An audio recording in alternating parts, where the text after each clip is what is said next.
Hello friend. आप सभी को my YouTube channel SK smart study में स्वागत है। आज मैं आपको बताने जा रहा हूँ अम्ल और क्षार पहचानने का ट्रिक।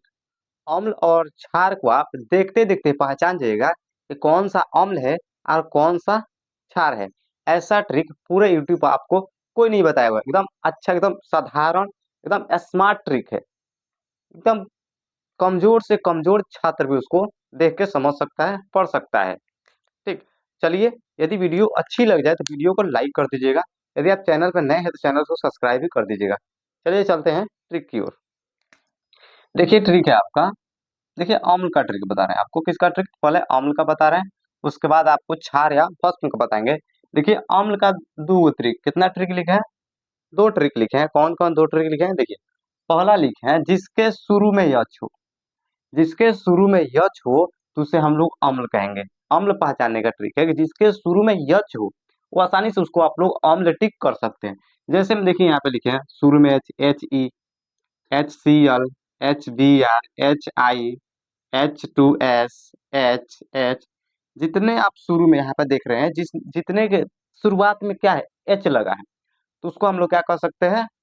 अम्ल कह सकते हैं। देखिए पहला ट्रिक तो फॉलो कर रहे हैं। इसी प्रकार से और भी आपको दिया रहेगा। इसके अलावा भी यदि कुछ हो, कुछ कंपाउंड, कोई भी कंपाउंड लिखा हो, उसके शुरुआत में एच हो, तो उसको आपको आसानी से पहचान लेना है कि क्या है, अम्ल है। ठीक, पहला। अब दूसरा देखिए यहाँ पे लिखे हैं कि जिसके अंत में सी डबल ओ एच हो। यहाँ पे देखिए दूसरा लिखे हैं कि जिसके शुरू में, सॉरी, जिसके अंत में सी डबल ओ एच हो, वो भी क्या है, उसको हम लोग क्या कह सकते हैं? अम्ल। देखिए जैसे यहाँ पे लिखे हैं HCOOH, HCH3 COOH, C4H3 COOH, ऐसे करके लिखे है ना। इस कंपाउंड के अलावा भी अदर कोई कंपाउंड रहता है और उसके लास्ट में COOH हो, देखिए COOH हो या शुरू में H हो, उसको क्या कहेंगे हम लोग? उसको हम लोग अम्ल कहेंगे। दो हो गया। एक छोटा सा यहाँ पे लिखे हैं, देखिए यहाँ पे छोटा सा एक लिखे हैं। इसको भी क्या करना है आपको? थोड़ा सा पढ़ लेना है। देखिए ऐसा नहीं है, कुछ कुछ अपवाद में भी होता है, ऐसे आ जाता है। 100% कोई भी ट्रिक या सूटेबल नहीं होता है, कुछ कुछ होगा अपवाद में। देखिए उसके बाद यहाँ पे लिखे हैं CO2, SO2, NO2। ठीक, ये सब क्या है? आपका अधातु है। क्या है? अधातु है। क्या है? अधातु है। तो आपको यहाँ पे याद करना पड़ेगा इसको कि अधातु के ऑक्साइड अम्लीय होते हैं। ठीक। ट्रिक है आपका दूगो कि जिसके शुरू में यच हो, पहला। दूसरा है जिसके अंत में सी डबल ओ एच हो, वो अम्ल है। उसके अलावा आपको याद करना है जितने भी अधातु होते हैं सब क्या होंगे? अम्लीय होते हैं, यानी अम्ल होगा। देखिए अधातु के ऑक्साइड क्या होते हैं? अम्लीय होते हैं, इसलिए अधातु भी आपका क्या हो जाएगा? अम्ल हो जाएगा। ठीक। इस कॉन्सेप्ट को क्या करना है आपको? पूरा समझ, अच्छे से समझ लेना है, याद कर लेना है। अब देखिए यहाँ पे बता रहे हैं क्षार या भस्म का ट्रिक। क्षार या भस्म, क्षार को ही हम लोग भस्म कहते हैं, ऐसे आपको याद कर लेना है। क्षार या भस्म का ट्रिक। देखिए लिखे हैं कि जिसके अंत में ओ एच हो। क्या लिखे हैं? कि जिसके अंत में ओ एच हो उसे हम लोग क्या कहेंगे? क्षार या भस्म कहेंगे। देखिए यहाँ पे लास्ट में LiOL, lithium hydroxide, sodium hydroxide, ऐसे लिखे ना, कैल्शियम हाइड्रोक्साइड, पोटेशियम हाइड्रोक्साइड, ऐसे करके देखिए OH लिखे है ना, लास्ट में OH। यानी जिसके अंत में, लास्ट यानी जिसके अंत में OH हो तो उसको हम लोग क्या कहेंगे? क्षार या भस्म कहेंगे। क्षार भी दे सकता है या भस्म भी दे सकता है, दोनों का मतलब सेम समझिएगा, दोनों का एक ही होता है। ठीक। देखिए इसके अलावा भी यहाँ पे कुछ लिखे हैं। इसके अलावा क्या लिखे हैं कि देखिए यहाँ पे लिखे हैं कि धातु के ऑक्साइड अम्लीय होते हैं। उसी पर, सॉरी, अधातु के, धातु नहीं लिखे, अधातु लिखे, सॉरी, अधातु के ऑक्साइड अम्लीय होते हैं। उसी प्रकार से देखिए यहाँ पे लिखे हैं कि धातु के ऑक्साइड क्षारीय होते हैं। कैसे होते हैं?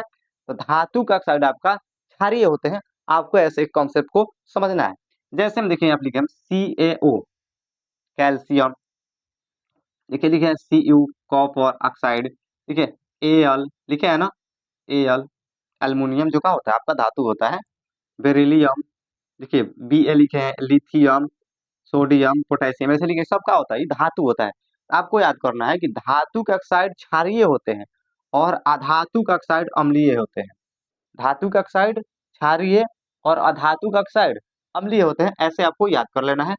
उसके बाद ये जो कॉन्सेप्ट बताएं, इस कॉन्सेप्ट को क्या करना है? आपको याद कर लेना है। चलिए फिर से एक बार आपको रिपीट करा दे रहे हैं कि जिसके शुरू में यह छो, जिस कंपाउंड के शुरू में एच हो क्या है, अम्ल है। पहला आपको पता है, पहला ट्रिक आपका हो गया। अब दूसरा पता है कि जिसके अंत में सी डबल ओ एच है या ओ एच हो, यानी जिस कंपाउंड के लास्ट में, शुरू में नहीं लास्ट में सी डबल ओ एच हो, उसे भी हम लोग अम्ल कहेंगे। इसके बाद आपको एक छोटा सा पता है कि अधातुक ऑक्साइड अम्लीय होते हैं, और जितने भी अधातु होते हैं वो क्या हो जाएगा, आपका अम्लीय हो जाएगा। देखिए अपवाद में कुछ होता है, उसको आप देख लीजिएगा, ठीक। देखिए उसके बाद बता है क्षार या भस्म का, कि जिसके अंत में ओ एच हो, यानी जिसके अंत में, अब क्षार बात कर लेते हैं क्षार के लिए, कि जिसके अंत में ओ एच हो उसे हम लोग भस्म या क्षार कहेंगे। पहला ट्रिक हो गया। दूसरा बताया है कि धातु के ऑक्साइड क्षारीय होते हैं, जितने भी धातु होते हैं सबका होते हैं क्षारीय होते हैं, ठीक। इसी प्रकार से इस कॉन्सेप्ट को क्या करना है आपको, अच्छे से समझ लेना। यदि पेन कॉपी है तो आप इसको लिख लीजिए, कॉन्सेप्ट को अच्छे से समझ लीजिए।